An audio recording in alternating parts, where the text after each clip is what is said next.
Ei, pessoas, tudo bem com vocês? Eu sou Luciane, sejam muito bem-vindos ao meu canal. Aqui a gente faz um estudo mais aprofundado sobre as realidades do mundo espiritual, sobre a vida após a morte, sobre reforma íntima tão necessária, né? E sobre tudo isso que nos cerca, e como nós podemos fazer para sermos melhores, como aplicar o Evangelho de Jesus no nosso dia a dia. A gente está aqui para evoluir. Como podemos, qual é o caminho da evolução? E para isso faz um estudo mais aprofundado aqui sobre vários textos, vários livros, outros conteúdos do YouTube falando sobre essa parte espiritual, também a parte da ciência que já consegue validar um pouco esses estudos que a gente faz. Enfim, aqui é um estudo mais aprofundado sobre a filosofia de como a gente pode poder viver uma vida melhor, uma vida boa, conforme os gregos já falavam, como a gente pode construir aqui uma cultura de paz. Para quem não sabe, a gente está no meio de uma transição planetária. A Terra hoje é um mundo de provas e expiações, e a gente está passando por um mundo de regeneração. Para quem já está mais familiarizado com o Espiritismo, aí a gente fala de regiões umbralinas, que é aquelas regiões mais densas, o inferno para os católicos, aquela região onde ficam espíritos mais sofredores. Mas quando a gente para pensar, a Terra toda é um umbral, só que a Terra está dividida em três umbraus. Um umbral mais denso, que é onde ficam aqueles espíritos realmente muito revoltados, perversos, onde existem guerras. O umbral médio, que é onde existem aqueles espíritos mais perdidos, mas com relação à culpa, não aqueles de perversidade, mas com uma relação de culpa muito grande, de não aceitação, de uma raiva contra eles mesmos. E um umbral mais sutil, que são as colônias espirituais, onde já existe um ambiente de paz e de harmonia, mas não deixa de ser umbral. A Terra toda é umbral. E a gente está passando, nesse momento, do mundo de provas e expiações para um mundo de regeneração, onde os umbrais mais densos estão sendo esvaziados para dar lugar a espaços mais leves, mais sublimados. E para que o mundo se regenere, é necessário que nós nos regeneremos internamente, que a gente faça essa limpeza de tudo que não precisamos mais, raiva, egoísmo, mágoas, esses sentimentos que não nos acrescentam, que a gente carrega, vaidade, a gente carrega conosco como se fizesse parte do nosso ego, mas todas as experiências que a vida nos traz e que a gente sofre na maior parte das vezes é para tirar isso, perder apego pelas coisas materiais, apego pelo corpo, apego pela matéria, apego pelas pessoas. Essa questão do apego é uma coisa tão séria que Deus, na sua infinita sabedoria, colocou que todos nós aqui na Terra deveríamos passar pela experiência da morte, perder alguém, para a gente entender que nada nos pertence, tudo pertence a Deus. Então, para a gente ir trabalhando essa questão do desapego, é claro que quando as pessoas se vão perto de nós, a gente sofre, mas já é um exercício de Deus, com toda a sua bondade, toda a sua misericórdia, para que a gente já se prepare, para que as pessoas não são para sempre, a gente vai ter que se desfazer delas em algum momento, mas isso não significa que elas vão morrer ali, que vai tudo se acabar. Não, nós iremos nos reencontrar depois no plano espiritual, mas o apego a gente trabalha, o desapego a gente trabalha internamente o tempo inteiro. Para que a gente está evoluindo? O que a gente está buscando aqui na Terra? Valores, virtudes, sabedoria. Tudo, tudo, tudo nos conduz para isso, para que a gente adquira valores, virtudes e sabedoria. Então, com o intuito assim de tentar colocar o conteúdo dentro de mim e para tentar colocar, fazer isso virar prática na minha vida, para eu ter essa disciplina de estudar todos os dias, eu venho aqui e me comprometo a gravar para vocês, mas nunca como aquela que sabe muito, eu venho aqui como aprendiz, que tenho muito a aprender. E hoje nós vamos estudar um texto do livro Ceifa de Luz, da coleção Fonte Viva, do Emmanuel, psicografada pelo Chico Xavier, que é uma coleção de livros que ele faz o estudo dos versículos do Evangelho, das passagens de Jesus, e elabora um pensamento a respeito desse. E são livros, são textos curtos, breves, mas muito esclarecedores e que dá para refletir muito a respeito. E o texto de hoje é a lição número 5, a lição da espada. Polêmico esse texto de Jesus, essa frase de Jesus, né? Não cuideis que vim trazer a paz à terra. Palavras de Jesus, Evangelho de Mateus, capítulo 10, versículo 34. Não vim trazer a paz, mas vim trazer a espada. Acho que é isso, me perdoe se eu estiver errado. Não vim trazer a paz, mas a espada, disse-nos o Senhor, isso mesmo. Aí todo mundo, como assim Jesus veio trazer espada, veio trazer. O que quer dizer espada para nós? É a discórdia? É a desunião? Nos meios mais esotéricos a gente fala que tem a espada da sabedoria, que corta tudo aquilo que não nos faz bem. E o que seriam essas coisas que nos fazem mal? São esses defeitos da personalidade, orgulho, vaidade, egoísmo, mágoa e por aí vai.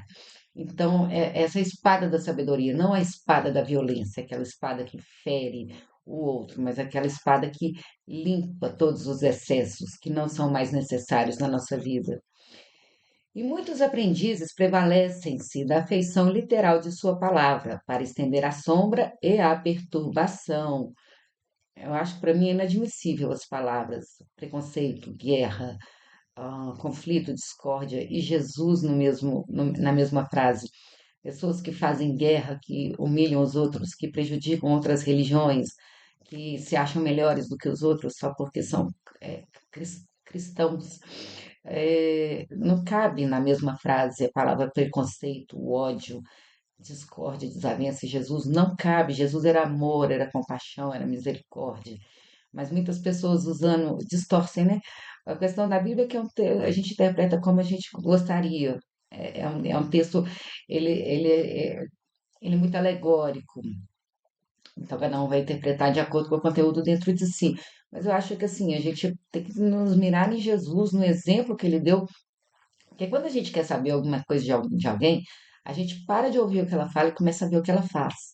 E aí os exemplos de Jesus falavam mais por ele do que as próprias palavras, que afinal de contas não foram nenhuma escritas por ele, mas os exemplos de Jesus o tempo inteiro falava de amor ao próximo, perdão, caridade, compaixão. Então não justifica fazer guerras em nome de Jesus.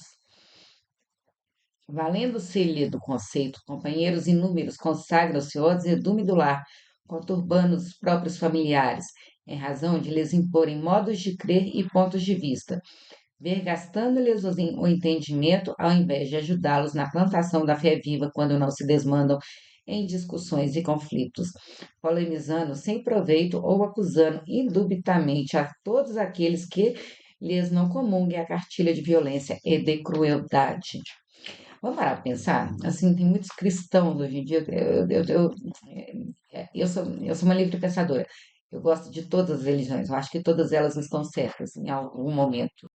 Mas quantas vezes eu já ouvi falar, cristão é só quem segue a Bíblia ao pé da letra? Gente, capaz, Cristo não nasceu cristão, o cristianismo só nasceu 300 anos depois da passagem de Cristo aqui. Cristo era judeu, a religião do Cristo era um amor ao próximo, ele não tinha preconceito com ninguém. Você vê que todos os excluídos da sociedade ele trazia para perto de si, ele não queria mudar ninguém, ele não criticava ninguém, ele não condenava ninguém por suas crenças diferentes, pelo contrário, ele acolhia todos eles e por amor, para devolver aquele amor todo que Cristo sentia por eles transformavam a vida deles, mas não deixavam as suas crenças de lado. O cobrador continuou sendo cobrador, o fariseu continuou sendo fariseu, o samaritano continuou sendo samaritano. Ninguém se converteu a nada porque Jesus passou na vida deles. Eles só começaram a viver com muito amor. Então, assim, a gente vê esse discurso de ódio que alguns cristãos, tem também muçulmanos que pegam os aviões e derrubam, mas são menos de 1% dos muçulmanos que são radicais, são a minoria dos cristãos que são, assim, radicais, mas eles fazem muito barulho. Mas é bom que a gente não se conforme. Esses cristãos que falam, só quem segue a Bíblia que é cristão. Gente, a Bíblia é um texto muito. A gente interpreta de várias formas, é muito alegórico. Cristão, no sentido propriamente dito da palavra, é quem segue o Cristo. E qual que é o exemplo do Cristo? Amor, bondade, compaixão, aceitação, compaixão, misericórdia, tolerância, perdão. Eu fico vendo assim vários cristãos falando assim: eu sou cristão, então eu sou melhor do que os outros.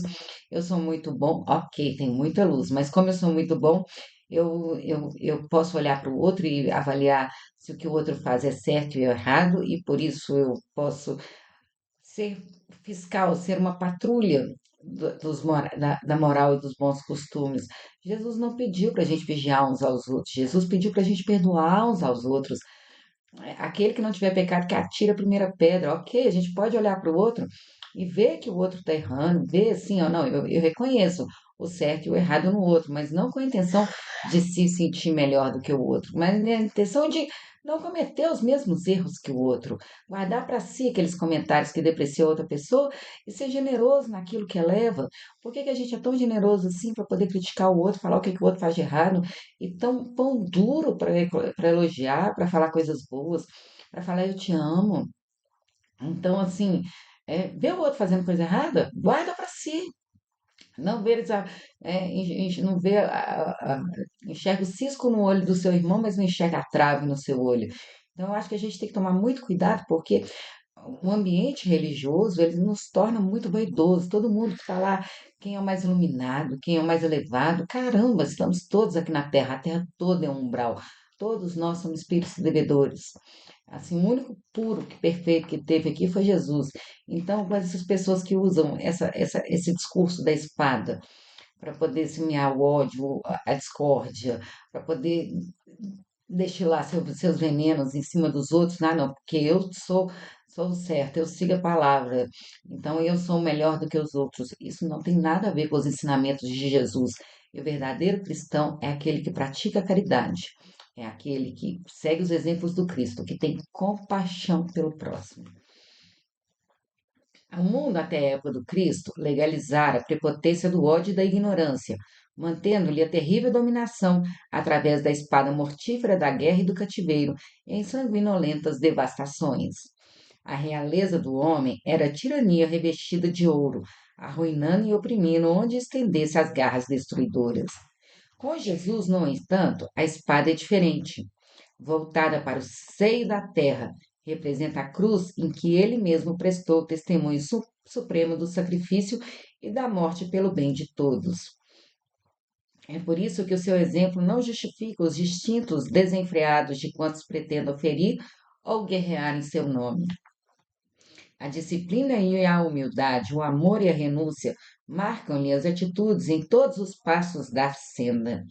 Flagelado e esquecido entre o escárnio e a calúnia, o perdão espontâneo flui-lhe, incessante da alma, para somente retribuir bênção por maldição, luz por treva, bem por mal.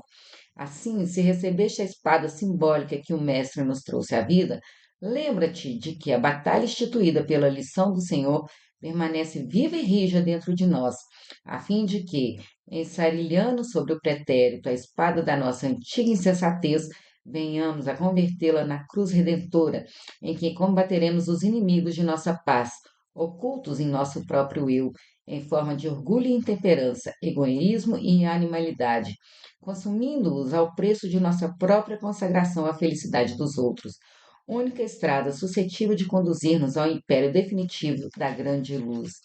Aí, quando a gente olha para o exemplo de Jesus, o homem, assim, existe as religiões baseadas nos ensinamentos de Jesus e são incríveis. Todas as reposições são um repositório de valores morais que a gente tem que carregar e que elas são sendo transferidas geração após geração. E é lindo isso. Mas Jesus não chegou até os dias de hoje por causa das religiões. As religiões existem por causa do conhecimento filosófico que Jesus deixou quando ele pisou aqui na Terra. E qual foi o principal ensinamento que ele deixou como filosofia de vida? A compaixão, a gente olhar para o próximo, aquela ideia que se eu ajudar a diminuir a dor do meu próximo, eu também vou estar diminuindo a minha dor. Porque quando a gente olha só para nós, o nosso próprio umbigo, acontece alguma coisa, fala, nossa, minha dor é imensa, meu mundo vai acabar. Mas quando a gente olha para o lado, a gente se importa com as outras pessoas, a gente quer ajudar, a nossa dor diminui, a gente fica tão focado na dor do outro, o que que eu posso fazer para ajudar o outro, para minimizar a dor do outro, que eu esqueço da minha própria dor. Então, é o melhor remédio que existe, a compaixão. Então, Jesus, não como o mito, não como o fundador do cristianismo, que é no mundo ocidental, mas o homem, o filósofo, aquele que deixou uma filosofia de vida para nós, o que que ele nos ensinou? A compaixão, a abrir mão do nosso egoísmo, a olhar para o lado. Quando a gente olha para o lado, apesar da nossa dor estar muito grande, a gente olha para o lado e fala: caramba, a dor daquele irmão está muito maior do que a minha, e eu estou aqui reclamando de barriga cheia. Ou então, a minha dor está grande, mas eu tenho recursos para ajudar o meu irmão, coisa que eu não consigo fazer por mim no momento. Então, a gente começa a tirar. Não é que vai fazer a gente esquecer das nossas dores, não é que vai curar todas as nossas dores, mas vai tirar o incurável do centro das atenções até o momento oportuno. Então, Jesus, assim, foi um sábio acima de tudo, um exemplo a ser seguido. Quando ele fala, não vim trazer a paz, mas vim trazer a espada, não é o sentido de discórdia. Jesus e discórdia não cabem na mesma frase, mas no sentido de cortar os excessos. Excessos de males da nossa personalidade, excesso de egoísmo, excesso de vaidade, excesso de orgulho, excesso de insensatez, excesso dessas coisas que nos levam à barbárie, a manifestar as nossas sombras. Porque todos nós temos luz e sombra, mas a gente escolhe todos os dias. É aquela história do avô que foi contar para o neto que existiam dois lobos que viviam brigando na cabeça dele o tempo inteiro, o lobo bom e o lobo mau. Aí o neto perguntou para o avô e qual deles ganhou. Aí ele falou, aquele que eu mais alimentei. Então, assim, nós todos temos luz e trevas dentro de nós. Mas o que que nós vamos deixar manifestar? A nossa luz ou as nossas trevas? Que a gente não pense que porque a gente tem luz nós somos extremamente iluminados. Não, não somos. A gente tem muita coisa boa, mas o caminho para percorrer ainda é muito longo. Prova disso é a humanidade estar do jeito que está. E o problema da humanidade estar do jeito que está não é só os outros. Nós fazemos parte da humanidade também. Então, se a gente quer que a humanidade seja melhor, ao invés de a gente apontar o dedo para o outro, que a gente procure olhar para dentro, despertar e procurar ser um pouquinho melhor a cada dia. Porque qualquer pouquinho que a gente for melhor já ajuda a fazer o mundo um lugar um pouquinho melhor. Agir localmente, pensar globalmente. Se todo mundo começar a se preocupar em se melhorar, ao invés de ficar vendo o que, que o outro está fazendo de errado e como o outro prejudica, como o outro faz do mundo ser um lugar tão ruim quanto é hoje, que eu não acredito que seja verdade. Para falar a verdade, eu acredito que nós estamos vivendo na melhor época da humanidade. Nunca houve uma época tão boa para se viver. Mas é porque as notícias ruins pululam de todos os lados, mas a gente não dá valor para todas as facilidades, todas as conquistas intelectuais, morais, tecnológicas, tudo que a gente já tem hoje. Então, assim, aí você começa a culpar os problemas do mundo pelo que o outro faz e não se dá o trabalho de olhar para dentro e ver as suas próprias sombras para poder iluminá-las. Então, as pessoas fogem de si mesmo, fogem das próprias sombras e se acham numa visão muito distorcida de si mesmo, muito melhor do que realmente são. É a vaidade pura, pura. Orgulho, egoísmo e vaidade, a tríade que destrói o ser humano. A gente ainda tem muito o que caminhar, que a gente não se acomode, porque, porque a partir do momento que a gente acha que está tudo bom, que está tudo perfeito, aí sim a gente começa a estagnar, e aí isso que é perigoso, ladeira abaixo. É muito mais fácil uma pessoa, um espírito endurecido, que ele sabe que ele comete erros, acontecer algum evento na vida dele e ele despertar e falar, pronto, parei de sofrer, vou parar de errar e se iluminar, não ao pé da letra, mas que se transforme, uma transformação grande do que aqueles espíritos que estão o tempo inteiro, não, eu sou muito bom, eu sou muito bom, eu sou muito bom, eu não tenho nada para melhorar, nada para melhorar, e a vida vai e dá umas, umas umas marretadas nele, ele fala assim, Senhor, por que que você está fazendo isso comigo? Eu sou o pobre coitado, eu sou muito bom, não é justo você fazer isso comigo, e nada do que acontece a pessoa desperta, nada que acontece a pessoa melhora, porque ela simplesmente acha que ela é muito boa e ela não merece passar por nada que ela está passando. Só que aqui na Terra todos nós passamos por desafio, todos os desafios que chegam a nós é para o nosso próprio bem. É porque a gente olha a partir do nosso, do nosso ser material, que quer tudo para ontem, que quer tudo com facilidade, com mordomia, que não quer abrir mão de nada, todas as camadas que a gente construiu para poder se relacionar com o meio, com o outro. A gente quer manter intacto e toda transformação, tudo que acontece na nossa vida de desagradável e de agradável também, é para a gente ir reavaliando essas camadas e qual é a melhor maneira da gente se relacionar com o outro. O que que a gente tem de excesso aqui que pode ser eliminado? Acho que era Buda que falava que o processo de iluminação não é a gente acrescentar coisas, mas a gente tirar coisas, tirar esses defeitos da personalidade que não cabem mais. Tanto é que quando a gente evolui, o nosso perispírito ele se sublima, ele fica menos denso, porque todas não digo sentimento, esses defeitos da personalidade que fazem parte da gente só densifica a nossa aura. Então, à medida que a gente vai abrindo mão dessas coisas todas, a nossa alma vai ficando mais leve, o nosso perispírito vai ficando mais leve, vai se sublimando.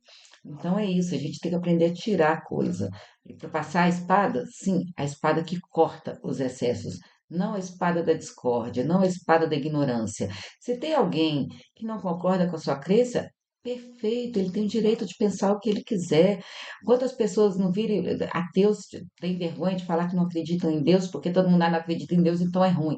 Sendo que tem muito ateu, que tem muita mais bondade no coração do que muito cristão, que usa de Cristo e de Deus para semear discórdia, intolerância, em nome da vaidade, né? Não, eu sou melhor, então isso justifica eu fazer todas essas barbaridades. Então, assim, que a gente aprenda a olhar o outro com aquele olhar de generosidade, aprenda a enxergar no outras qualidades, aprenda a olhar para nós, os nossos defeitos, o que que nós podemos fazer para melhorar o mundo e passar em nós a espada dos excessos, a espada da sabedoria, para que a gente possa cultivar em nosso interior aquela paz que Cristo deixou para nós. Um dia a gente chega lá. Então é isso. Curtem, comentem, compartilhem. Eu adoro esse tema. Vocês viram que eu empolguei um pouco assim, mas eu acho fantástico, né? Jesus nunca que foi incoerente e eu acho que quando a gente entra nesse viés religioso, é um tema que é necessário ser falado, porque as religiões são maravilhosas, elas são muito boas. As religiões salvam muitas pessoas de fazer loucuras. Estamos numa uma crise moral muito grande, mas porque a gente está tomando consciência, né? Ah, como é que você cura uma doença que você não sabe que ela existe? Você precisa ter conhecimento. O mal ele aparece para que a gente tenha consciência que tem algo errado que precisa ser consertado. Então é um assunto fascinante. Eu acho que a gente tem que falar sobre ideias mesmo, falar sobre essas questões assim, preservando as religiões, mas tirando o excesso delas, para que a gente possa fazer o melhor uso possível de todo esse conhecimento moral, intelectual que já foi deixado por nós. Conteúdo não falta. Aqui nesse canal eu leio vários livros de ordem espiritual, livros práticos, de assuntos do dia a dia, do cotidiano, empreendedorismo social, terceiro setor, educação ambiental, indicadores econômicos, enfim, existe a parte teórica, existe a parte prática e tudo conflui para o mesmo lugar. O que? Evolução humana, para a gente desenvolver valores, virtudes e sabedoria. Tudo isso vai nos levar lá na frente a um estado de angelitude, a um mundo onde nós nos regeneramos e ajudamos a construir um mundo regenerado. Então é isso. Deixem aí seus comentários, compartilhem comigo o que que vocês pensam. É muito bom mesmo ouvir vocês. A gente cresce junto. Eu acho que mais importante do que as respostas são as perguntas. É, a resposta cada um vai chegar à sua, de acordo com a sua vivência, com a sua bagagem, com a sua interpretação da vida, mas que a gente troque aqui para a gente aprender mais uns com os outros. Curtam, deixem uma mensagem para o YouTube que esse vídeo é legal, que vale a pena chegar para mais pessoas. Vamos encher a internet desse conteúdo que edifica, que eleva, que traz, que faz a gente pensar em coisas boas, que faz semeia o otimismo, que faz a gente acreditar na esperança, que era para nossa pra fé, a nossa fé fortalecer a fé uns dos outros, para a gente ver o tão abençoado que nós somos de estar aqui agora, nesse momento, encarnados aqui na Terra. Então, curtem, comentem, compartilhem, se inscrevam no canal. É uma honra ter aqui com vocês aqui comigo. Muito obrigada por tudo. Um beijo, fiquem com Deus.